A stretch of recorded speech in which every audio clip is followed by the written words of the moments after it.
तो नमस्कार, आप सभी का स्वागत है आपके अपने प्यारे परिवार लर्निंग डे पर। और दोस्तों, मैं हूं आपके साथ आपका अपना दोस्त सौरभ ओझा। साथियों, आज का ये वीडियो आपके लिए बहुत इम्पॉर्टेंट होने वाला है, क्योंकि आज के इस वीडियो में हम आपसे डिस्कस करने वाले हैं कि आखिर पॉलिटेक्निक करना सही है या गलत। दूसरी चीज़, पॉलिटेक्निक करने के बाद जॉब की अपॉर्चुनिटी कैसी रहती है, नौकरी कहाँ लग सकती है और सैलरी कितनी मिल सकती है, और सबसे लास्ट में कि पॉलिटेक्निक करने के बाद आपका कैरियर कैसे आगे बढ़ सकता है, या सही होगा या गलत होगा। आज के इस वीडियो में इन्हीं 3 से 4 पॉइंट पर हम बहुत अच्छे तरीके से बात करने वाले हैं। तो जो भी साथी पहली बार लर्निंग डे परिवार के इस यूट्यूब चैनल से जुड़ रहे हैं, उन सभी साथियों से रिक्वेस्ट है कि आने वाली हर एक अपडेट, हर एक न्यूज़, हर एक इन्फॉर्मेशन के लिए आप चैनल को सब्सक्राइब, दोस्तों को शेयर और इस वीडियो को लाइक करते हुए आप किस ज़िले से बिलोंग करते हो वो कमेंट सेक्शन में सभी के सभी साथी ज़रूर लिखेंगे, ताकि हम बहुत अच्छे तरीके से कनेक्ट हो सकें और लर्निंग डे फैमिली को सपोर्ट करके आगे हम बढ़ सकें। साथियों, मैक्सिमम बच्चे जब 10th पास करते हैं या फिर 12th पास करते हैं, तो उनके मन में एक बहुत बड़ा ये डाउट होता है कि आखिर मुझे क्या करना चाहिए। और जब वो सोचते हैं कि मुझे क्या करना चाहिए, तो कहीं ना कहीं उस टाइम पे उनके दिमाग में एक ये क्वेरी आती है कि मैं पॉलिटेक्निक कर लूँ, और फिर वो समझ नहीं पाते कि पॉलिटेक्निक करना कितना सही होगा उनके लिए या फिर कितना गलत होगा। पॉलिटेक्निक का एडवांटेज उनको कहाँ मिल सकता है, पॉलिटेक्निक का डिसएडवांटेज उनको कहाँ मिल सकता है, ये सारी चीज़ें उन बच्चों के दिमाग में एक क्वेश्चन की तरह घूमती रहती हैं। और वो बच्चे यह प्रश्न किसी से पूछते हैं तो क्लियर उत्तर नहीं पाते हैं, और बहुत सारे बच्चे तो पूछते ही नहीं हैं। तो आज से लर्निंग डे आपका परिवार है और आप इस परिवार के सदस्य हो। आप चाहो तो टेलीग्राम पे हमें ज्वाइन कर सकते हो। अभी मैं लास्ट में इंस्टाग्राम आईडी दूंगा, वहाँ पर आप जुड़ कर के अपनी कोई भी क्वेरी मेरे साथ डिस्कस कर सकते हो। एज अ बड़े भैया मैं आपको सारी की सारी चीज़ों में गाइड करने के लिए पूरी तरीके से तैयार हूँ।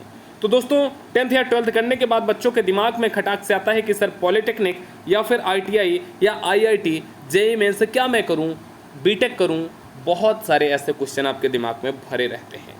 दोस्तों, इसी क्वेश्चन की भरी दुनिया में आपको नज़र आता है फिर पॉलिटेक्निक, और बहुत सारे बच्चे पॉलिटेक्निक का एंट्रेंस एग्ज़ाम का फॉर्म फिल कर देते हैं, और फॉर्म फिल करने के बाद इसका पेपर भी दे देते हैं। पेपर देने के बाद रैंक उनकी सही आ जाती है, और रैंक सही आ जाने के बाद फिर बच्चों के दिमाग में कन्फ्यूजन होता है कि मुझे एडमिशन लेना चाहिए या नहीं लेना चाहिए। तो दोस्तों, आज ही सीधे सीधे समझ लेते हैं कि अगर आप पॉलिटेक्निक कर रहे हैं तो आपको क्या फ़ायदा मिल सकता है, और फिर बाद में मैं आपको बताऊंगा कि पॉलिटेक्निक करने का नुकसान आपको क्या क्या हो सकता है। दोस्तों, पहली चीज़ तो जॉब की जो आप स्थिति देख रहे होंगे, गवर्नमेंट जॉब की, जो नॉन टेक्निकल के थ्रू या बहुत सारी जो जॉब आती थी, उनकी संख्या बहुत कम हो गई है। तो मतलब गवर्नमेंट जॉब में कंपटीशन आप कह सकते हैं हद से ज़्यादा हो गई है।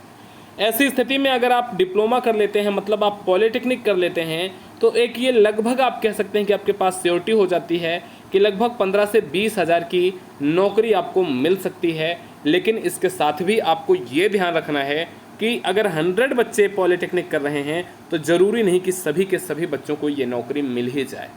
बहुत सारे ऐसे बच्चे होते हैं जिनका सारी चीज़ें सही होती हैं, फिर भी उनको जॉब नहीं मिल पाती है, या कुछ बच्चों को जॉब मिल जाती है, वो जॉब छोड़ देते हैं, उनको वो जॉब हार्ड लगती है, या उनके बॉडी के अकॉर्डिंग वो जॉब कंफर्टेबल नहीं होती, तो वो बच्चे जॉब को लेफ्ट भी कर देते हैं। तो जॉब तो आपको मिल सकती है, बट डिपेंड करता है आपके स्किल पर पॉलिटेक्निक करने के बाद। ये हम बात कर रहे हैं प्राइवेट सेक्टर की। दूसरी चीज़, अगर इसके फ़ायदे की मैं बात करता हूँ, तो गवर्नमेंट सेक्टर में आप सभी साथियों ने देखा होगा कि बहुत सारे सेक्टर में JEE की वैकेंसी आती है। वो JEE की वैकेंसी सिविल के थ्रू हो सकती है, इलेक्ट्रिकल के थ्रू हो सकती है, मैकेनिकल के थ्रू हो सकती है, इलेक्ट्रॉनिक्स के थ्रू हो सकती है। ये सारी ब्रांचें होती हैं पॉलिटेक्निक की। तो जो JEE की गवर्नमेंट वैकेंसी आती है, अगर आपने पॉलिटेक्निक कर रखा है, कोर ब्रांच से कर रखा है, तो आप इसमें अप्लाई कर सकते हैं। और अगर आप सही तरीके से मेहनत कर देते हैं तो आप JEE बन सकते हैं गवर्नमेंट में। दूसरी चीज़, इसमें कंपटीशन लिमिटेड होता है। लिमिटेड का मतलब इसमें कंपटीशन सिर्फ उन्हीं बच्चों के साथ होगा जो पॉलिटेक्निक किए होंगे, और अगर आप बिना पॉलिटेक्निक किए कंपटीशन में किसी अदर एग्ज़ाम को देते हैं, तो वहाँ पे कंपटीशन बहुत ज़्यादा होता है, क्योंकि वहाँ पॉलिटेक्निक, बीटेक और बिना टेक्निकल डिग्री वाले भी बहुत सारे बच्चे आपको देखने को मिलते हैं।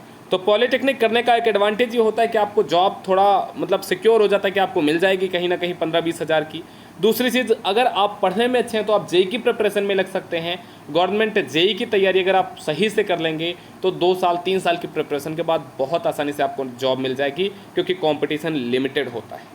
ठीक है, अब इसके बाद दोस्तों बात करते हैं कि आखिर पॉलिटेक्निक करना ही क्यों है। तो दोस्तों बहुत सारे बच्चे ऐसे होते हैं जिनका बैकअप बहुत स्ट्रॉन्ग नहीं होता है, मतलब फैमिली बैकअप उतना सही नहीं होता। तो ऐसे बच्चों के लिए पॉलिटेक्निक एक बहुत सुनहरा अवसर लेकर के आता है।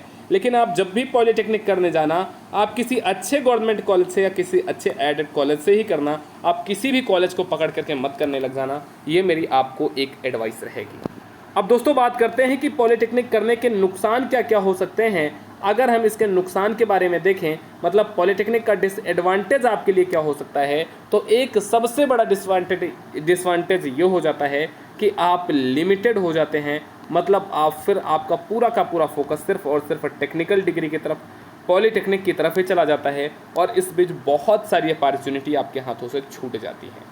और अगर आपका बैकअप सही है, आपका फैमिली बैकअप बहुत बढ़िया है, तो मैं तो आपको सजेस्ट करूंगा कि आप पॉलिटेक्निक नहीं, आप बढ़िया कॉलेज से बीटेक करने जाओ, वो आपके लिए बहुत परफेक्ट रहेगा। क्योंकि किसी प्राइवेट लिमिटेड कंपनी में अगर आपकी जॉब भी लगेगी और आप बीटेक किए हुए हो, तो आप डिप्लोमा वाले से कम 5 साल 10 साल रेस में आगे रहोगे। पोस्ट के अकॉर्डिंग हो सकता है सैलरी में फ़र्क आए, सैलरी बीटेक वाले को स्टार्टिंग में ज़्यादा मिले, डिप्लोमा वाले को कम मिले, 10 साल के बाद डिप्लोमा वाले को सैलरी ज़्यादा हो जाए, बीटेक वाले की सैलरी उस अकॉर्डिंग ना बढ़े। तो ये सारे फैक्टर हो सकते हैं, बट अगर आपका बैकअप सही है तो मैं तो आपको सजेस्ट करूंगा कि आप बीटेक करना। अगर आप मेरी तरह एक नॉर्मल फैमिली से हैं तो आप ज़रूर पॉलिटेक्निक की तरफ जाना, क्योंकि वहाँ पर आपको एक अपॉर्चुनिटी मिलती है, आपका बेस बन सकता है, टेक्निकल बेस हो सकता है, और आपको फिर अपना कैरियर सिक्योर करने का मौका मिल सकता है। आज के इस वीडियो में हमने बहुत अच्छे तरीके से पॉलिटेक्निक के पूरे पहलुओं को समझा कि फ़ायदे क्या हो सकते हैं, इसके नुकसान क्या हो सकते हैं, करना चाहिए या नहीं करना चाहिए, पॉलिटेक्निक और बीटेक में क्या आपके लिए परफेक्ट हो सकता है। ये सारी चीज़ें दोस्तों आज के इस वीडियो में हमने डिस्कस किया।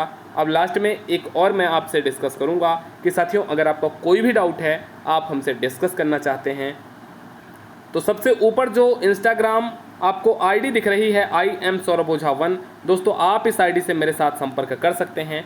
इंस्टाग्राम पर मेरी इस आईडी के थ्रू आप जुड़ करके अपना कोई भी क्वेरी, कोई भी डाउट आप मेरे से डिस्कस कर सकते हैं। अगर आप लर्निंग डे के ऑफिशियल इंस्टाग्राम से जुड़ना चाहते हैं तो लर्निंग डे 7080 के थ्रू आप जुड़ सकते हैं। दोनों जगह पे आप हमें सपोर्ट ज़रूर करें, हम आपके लिए हमेशा तैयार हैं। दोस्तों बस वीडियो को एंड करने के पहले मैं इतना ही कह के जाना चाहूँगा कि कहीं ना कहीं अगर आपको लगता हो कि लर्निंग डे आपकी हेल्प कर पा रहा है, आगे भी करता रहेगा, तो इस चैनल को सब्सक्राइब, दोस्तों को शेयर, वीडियो को लाइक ज़रूर करना, और हमारे साथ टेलीग्राम, इंस्टाग्राम, व्हाट्सएप पर ज़रूर ज्वाइन होना। बस इतना ही कहूँगा कि रख हौसला, वो मंजर भी आएगा तेरे आगे ये पूरा समंदर भी आएगा। दोस्तों आप बहुत अच्छे तरीके से ईमानदारी से तैयारी करिए, ईमानदारी से पढ़ाई करिए। कोई भी सेक्टर ऐसा नहीं है जहाँ पर आप नहीं जा सकते हो। नमस्कार, टेक केयर, थैंक यू, जय हिंद।